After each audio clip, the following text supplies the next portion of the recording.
Welcome back to another technical deep dive here in the debug zone. Today we're tackling a big question and breaking it down with insights from other users. Hopefully this clears up some misconceptions and helps you get the answer you need. So buckle up, stay a little curious, and let's jump right in.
And that's a wrap.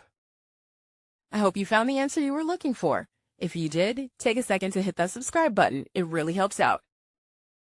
And let me know in the comments which solution worked best for you.